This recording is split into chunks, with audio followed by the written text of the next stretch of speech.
So இந்த 18வது சங்கீதத்தில் தாவீது சொல்லும்போது ரொம்ப அழகா சொல்றாரு, கர்த்தர் எனக்கு ஒன்று பண்ணார். என்ன பண்ணார் அப்படின்னு சொன்னா, என்னை சுற்றி இருக்கிற அதான் என்னை எல்லா சத்துருக்களுடைய கைக்கும், கர்த்தர் என்னை எல்லா சத்துருக்களுடைய கைக்கும், சவுலுடைய கைக்கும் கர்த்தர் என்ன பண்ணார் அப்படின்னா என்னை தப்புவித்தார், என்னை தப்புவித்தார். அப்போ இந்த சங்கீதத்தை தியானிக்கும் போது விசேஷமாக ஆண்டவர் இந்த தாவீதிற்கு பெலனா மாறினதுனால, இது ஒரு சாதாரணமான பிள்ளை தான், ஈசாயினுடைய குடும்பத்தில் பிறந்த ஒரு சாதாரணமான பிள்ளை தான். யாருன்னா இந்த தாவீது. யாரு ரொம்ப பெரிய பொருட்டாக எண்ணப்படாதவன் தான் இந்த தாவீது. ஒரு சின்ன கொஞ்சம் ஆடுகளை மேய்த்தவன் தான் இந்த தாவீது. அப்படின்னா இவனுடைய இயலாமை அப்படின்னு சொன்னா நிறைய இருக்குது. ஆனா கர்த்தர் இவனுக்கு பெலனா மாறினதற்கு பிற்பாடு இந்த சங்கீதத்தில் பார்த்தீங்கன்னா ஒரு 4 இடத்துல இந்த தாவீது ரொம்ப ஸ்பெஷலா மாறுவார். நான் என்ன நம்புறேன் அப்படின்னு சொன்னா, இன்றைக்கு இந்த 22வது நாள் கர்த்தர் நமக்கு பெலனா மாற போறாரு. ஆண்டவர் நமக்கு பெலனா மாறினதற்கு பிற்பாடு இந்த 4 ஆசீர்வாதங்களும் நம்ம தலையின் மேல வரப்போகுது. வாசிக்கலாம். முதலாவதாக 18ஆம் சங்கீதத்தினுடைய 29வது வசனத்தை வாசிக்கலாமா?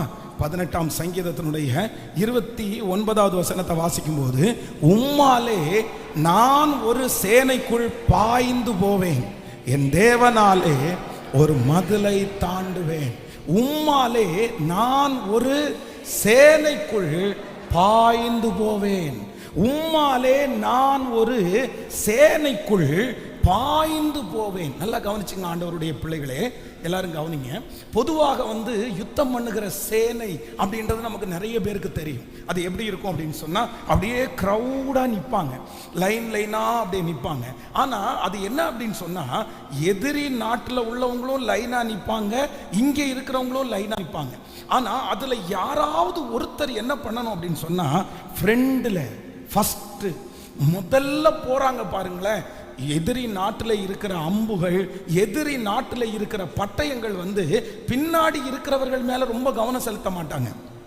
யார் மேல ரொம்ப கவனம் செலுத்துவாங்க அப்படின்னு சொன்னா, ஃபர்ஸ்ட்ல ஒருத்தர் போறாருல்ல, முதல்ல ஒருத்தர் நிக்கிறாருல்ல, அவர் மேலதான் அவங்களுடைய எல்லாருடைய கண்ணும் நிற்கும்.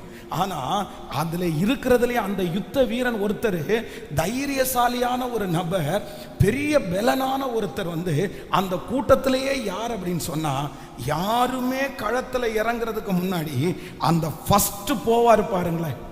எல்லாருக்கும் முன்னாடியும் தைரியப்படுத்தி திடப்படுத்தி, வாங்கப்பா எனக்கு பின்னாடி, நான் முன்னாடி போறேன், நீங்க எனக்கு பின்னாடி வாங்க, அந்த தலைமைத்துவம் இருக்கு பாருங்களேன்.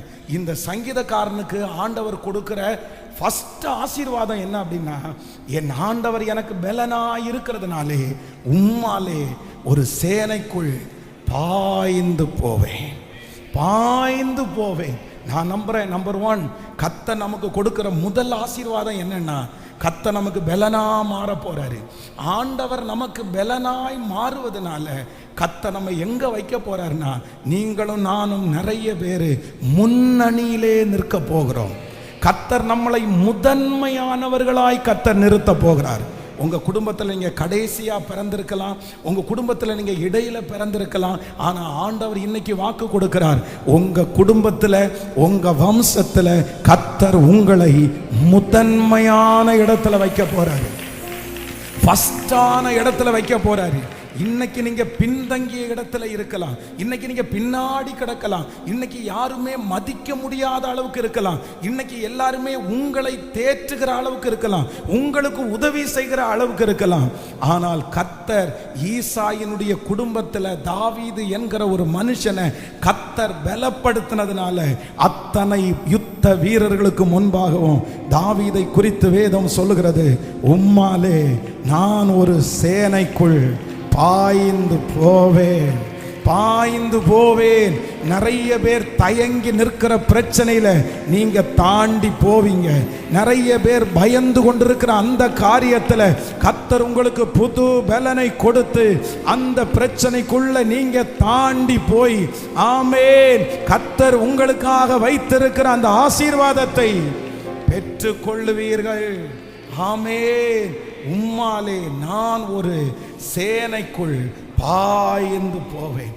யோசேப்பனுடைய குடும்பத்தில் ஃபர்ஸ்ட்லையும் இல்லை, லாஸ்ட்லையும் இல்லை. யோசேப்பு வந்து ஒரு சென்ட்ரா வளர்க்கப்பட்டவன் தான்.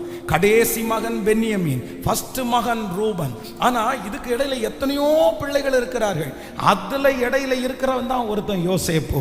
ஆனா வேதம் சொல்லுது, தன்னுடைய முழு குடும்பத்திற்கும் தன்னுடைய முழு வம்சத்திற்கும் ஆண்டவர் யாரை முன்னாடி கொண்டு வந்து நிறுத்துறாருன்னா, யோசேப்பு என்கிற ஒரு மனிதனை கர்த்தர் முன்பாக கொண்டு வந்து நிறுத்துகிறார்.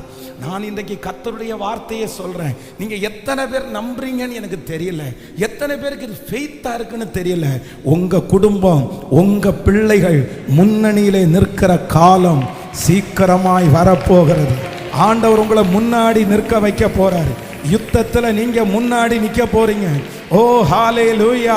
கர்த்தர் ஆசீர்வாதத்தில் கர்த்தர் உங்களை முன்பாக நிற்க போறாரு. உங்களை பின்னுக்கு தள்ளுகிறவர்கள் ஒருவரும் இனி இருக்க முடியாது. கர்த்தர் வாக்கு கொடுக்கிறார், என் பலனாகிய கர்த்தரால் நான் ஒரு சேனைக்குள் பாய்ந்து போவேன், பாய்ந்து போவேன். உங்களுடைய ஆலோசனையை கேட்டு வருகிற அளவிற்கு கர்த்தர் முன்னணியிலே நிறுத்த போறாரு. எத்தனை பேர் ஆமோதிக்கிறீங்க? விசுவாசித்து ஜெபம் பண்ண போறோம். ஃபர்ஸ்ட் நம்பர் 1, இது தீர்க்க தரிசனமான வார்த்தை. இது தீர்க்க தரிசனமான வார்த்தை. நீங்க படிப்புல பின்தங்கி இருக்கலாம், தைரியத்துல பின்தங்கி இருக்கலாம், வேலையில பின்தங்கி இருக்கலாம். ஆனா உன்னதமான தேவனுடைய பலன் உங்களுக்குள்ள வரும்போது, எல்லாரும் தயங்கி நிற்கும் போது, கர்த்தர் உங்களை மட்டும் சேனைக்குள்ள கர்த்தர் முன்னாடி எந்த அம்பை பார்த்தும் நீங்க பயப்பட மாட்டீங்க, எந்த யுத்தத்தை பார்த்தும் நீங்க பயப்பட மாட்டீங்க. ஹalleluya, ஆமென். என்னுடைய குடும்பத்தில் கர்த்தர் உங்களை முன்னணியில் நிற்க போறாரு. உங்க சொந்தத்தின் மத்தியில் கர்த்தர் உங்களை முன்னாடி நிற்க வைக்க போறாரு. கைகளை மேல உயர்த்தி இந்த வார்த்தையை நான் நம்புற ஆண்டவரேன்னு சொல்லுங்க, முழு பலத்தோடு. Thank you Jesus, thank you Jesus, thank you Jesus. அவரால் ஆகாதது ஒன்றும் இல்லை, அவரால் ஆகாதது ஒன்றும் இல்லை. என்ன ஆண்டவர் முன்னணியிலே நிற்க வைக்க போகிறார், என்ன முன்னணியிலே நிற்க வைக்க போகிறார். ஆமென். பிந்தினோரை எடுத்து கர்த்தர் முந்தினோராய் மாற்ற போகிறார். இந்த 100 நாள் ஜெபம் முடிகிறதற்குள்ள கர்த்தர் கடைசில இருக்கிற உங்களை கர்த்தர் தைரியப்படுத்த போகிறாரு. பின்னாடி இருக்கிற உங்களை தைரியப்படுத்த போறாரு. தைரியப்படுத்தி அந்த சேனைக்கு முன்பாக உங்க வஸ்திர தொங்கலை பிடிச்சிட்டு 10 பேர் வர்ற அளவிற்கு ஹalleluya, ஹalleluya. என் தலைமையில இருக்கிற அபிஷேகம், என் தலைமையில இருக்கிற அபிஷேகம், நான் 10 பேருக்கு தைரியம் சொல்ற அபிஷேகத்தை கர்த்தர் எனக்கு வச்சிருக்கிறாரு. நான் 10 பேருக்கு சம்பளம் கொடுக்கிற அபிஷேகத்தை என் மேல வச்சிருக்கிறாரு. நான் 10 பேருக்கு சுவிசேஷம் அறிவிக்கிற அந்த அபிஷேகத்தை என் தலை மேல வச்சிருக்கிறாரு. நான் 10 பேரை ஆறுதல் படுத்துகிற அந்த அபிஷேகத்தை கர்த்தர் உங்க மேல வச்சிருக்கிறாரு. ஆமென். நீங்க லீடர். உங்க குடும்பத்துல கர்த்தர் ஒரு லீடரை எழுப்ப போறாரு. உங்க குடும்பத்துல ஒரு லீடரை கர்த்தர் எழுப்ப போறாரு. அந்த லீடர் எல்லாருக்கும் முன்பாகவும் கர்த்தர் அவர்களை கொண்டு போய் வைக்க போகிறார். ஹalleluya.